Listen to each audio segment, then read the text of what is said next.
Hey everybody, let's talk about air guns for a little bit today. I am obviously at work and I'm in this vehicle a little over 100 hours a week. Obviously I can't drive 100 hours a week, but I'm either driving it or in the sleeper, but I'm away from home, which greatly limits my ability to make any videos. So I thought I'd try this format. You guys let me know if you like this or not. What I want to talk about today is the Umarex Complete. They have sent that thing out to quite a few people, and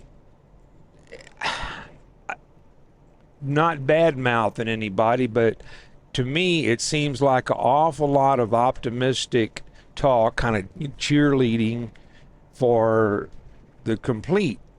And I think the gun itself is probably just fine.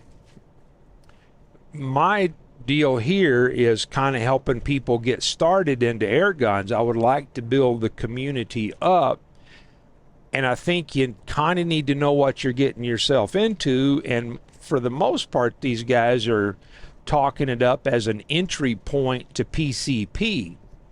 And I think that's kind of the way Umarex has approached it. I'm going to say I disagree with that point. And the reason being, to shoot one can, 110 of 500 pellets is going to cost you, between the pellets and the nitrogen, $160, and that doesn't include taxes. That doesn't include the price of the gun. That's just to get 500 projectiles out of the barrel. So if you're planning to buy this thing to shoot recreationally, we'll call it, I just don't see this as a good option. So for my way of thinking, 2 tins of pellets is $320 with the nitrogen canisters. I don't know how long the canisters will last. You could buy a decent single stage compressor, so something like a Notos and a single stage compressor, 2 tins into it, you're ahead on money. That's just my opinion. Now, one thing that Umarex did do with the nitrogen, they just came out with a nitro javelin, and if you're not familiar with that, it shoots arrows. Now, nitrogen starts to make sense to me for the javelin, because nobody's going to go out and shoot 500 arrows. Don't say nobody. Okay, somebody's going to go do it just to show that it can be done. It can be done, but most people are not going to do that. Most people are going to use that to hunt with instead of recreational shooting. I'm sure they'll practice with it some, but mostly focused on hunting. Back on the Complete, had to focus on that car for just a second. Back on the Complete, if you're just going to shoot a few shots now and again, you might think about a brake barrel, and I am not a brake barrel fan. But if you're just going to throw a few chunks of lead, you're just defending your dog food from the squirrels or whatever, you're only going to shoot a few times a year, I think maybe a brake barrel would be a better option than the Complete. Now, CO2 leaks pretty fast. In my experience, they don't hold the CO2 charge very long. The Complete is supposed to have a better sealing system, but you've got other seals in the gun, and I can't imagine. It's $25-ish for 2 canisters. You put a fresh canister in, and you set the gun in the corner, and then in 3 weeks, 4 weeks, 5 weeks later, you come back to an empty canister. Well, if you do that with a PCP, it means you've got some O-ring somewhere in the gun that's leaking. you fix that O-ring and then you just pump it back up. This one, you've got to replace a reasonably expensive canister of nitrogen. So just my thoughts on it. I don't know that they'll leak. I don't know that they won't leak just from the cartridge, but I know anything in the terms of PCP has the ability to leak somewhere in the gun. All that being said, I'm not a fan of brake barrels. I started off with a Daisy Model 26 in 1964-ish, somewhere along in there. And it's a BB repeater, spring action pump BB repeater. I'm not a fan of BBs because BBs bounce.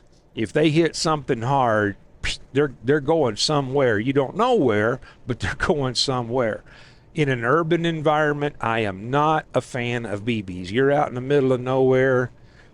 I still don't like them because you can hit a rock and you may have a BB coming back at you. I prefer soft lead for that reason. On to urban pest control. My preference is a 177 shooting soft lead pellets, 700 feet per second or less, you know, in that area. My thing with a 177, and the guys on the other side of the pond, most of those guys are sub 12. They're taking out rabbits, they're taking out squirrels, birds, starlings, jackdaws, and the such, pigeons, and they're doing it with sub 12 guns, so it can be done. I built a rifle a while back. It started off as a 1377 177 caliber Crossman pump pistol, and I did that for a while, and I didn't want to shoot anything with it because the power to me was a little bit too low, but it was fun to pop cans with.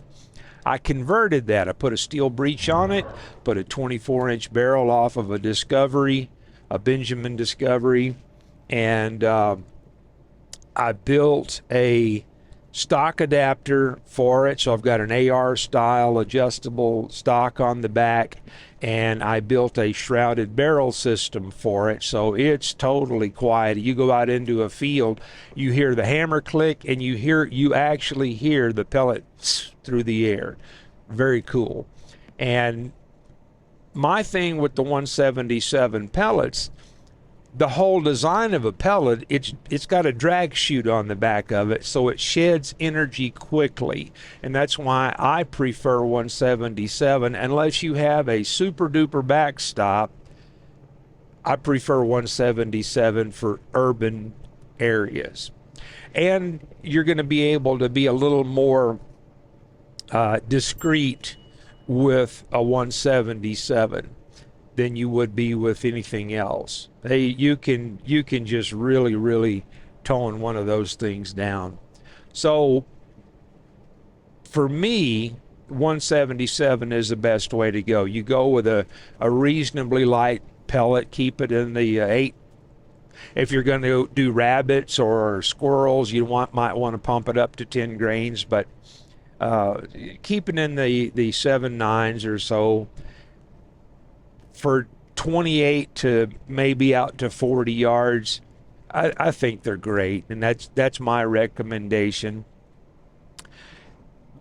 While we're on the subject of recommendations, if you like to drive and you don't like a lot of traffic, you know, you kind of look around and see where I am and what I'm doing.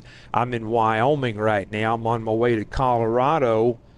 Just left Montana, and if you don't know, that was a reference to a joke. If you're old enough, you know what that was. Anyway, and this is on the interstate, and you see the light amount of traffic. You get on the secondary roads out here, man, you can just drive and enjoy all the scenery and not be bothered with much other traffic. Back to the subject at hand. If you like this format, let me know. If I said something in here that you disagree with, let me know. The opinions that I'm sharing today are just that. and I think are valid. If you disagree, throw it in the comments. If you have questions, throw it in the comments.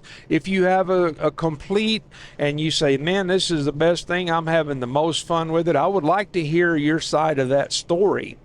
Because as a shooter, I started off with that Model 26. I graduated to a Benjamin 340. From the Benjamin 340, I went to a Benjamin 347. From the 347, I think it was a 342, if I remember correctly. And I had to rebuild each one of those at least once, or have it rebuilt, because I didn't have the skill set or the tools to do it then. And in about 1975-ish, I bought from Barker's Discount, if anybody's ever heard of them, I bought a Sheridan Blue Streak multi-pump 20 caliber, beautiful walnut stock. I still have it. It still functions as good as it did the day I bought it, and it's never been rebuilt. It still holds air. Everything is just great on that. That's one of the best multi-pump air rifles I ever owned.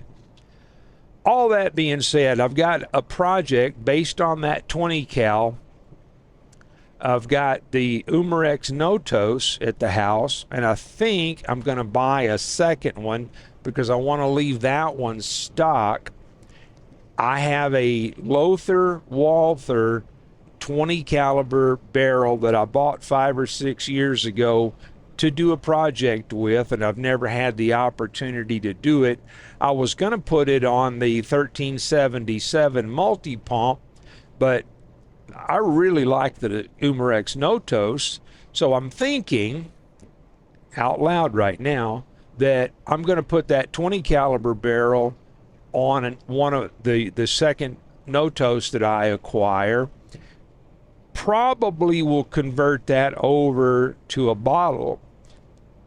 I think that's going to be a really nice combo. So if anybody has any questions or input on that, let me know. I don't know how much of that I can show on YouTube without getting beat over the head with a fluffy pillow, but I'll show as much as I can. I know that they have issues with that. My plan for that Notos is to put the 20 cal, convert it to a bottle, build a shroud for the barrel system, and that's probably going to be it. I like the stock that's on it. Everything else is going to stay as it came from the factory. Don't know what I'll have to do to the magazine to make it feed the 20 cals. Might not have to do anything. I'm a big fan of the Maple Customs magazine for the Notos, so I'm going to try to work with that. I may have to print a new insert for it.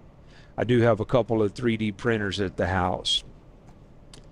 All that being said, I appreciate anybody's feedback on this format. I'm going to throw a video up over here that you might like. YouTube's going to throw one down here that you might like. I'll catch you in one of those, or I'll catch you down the road.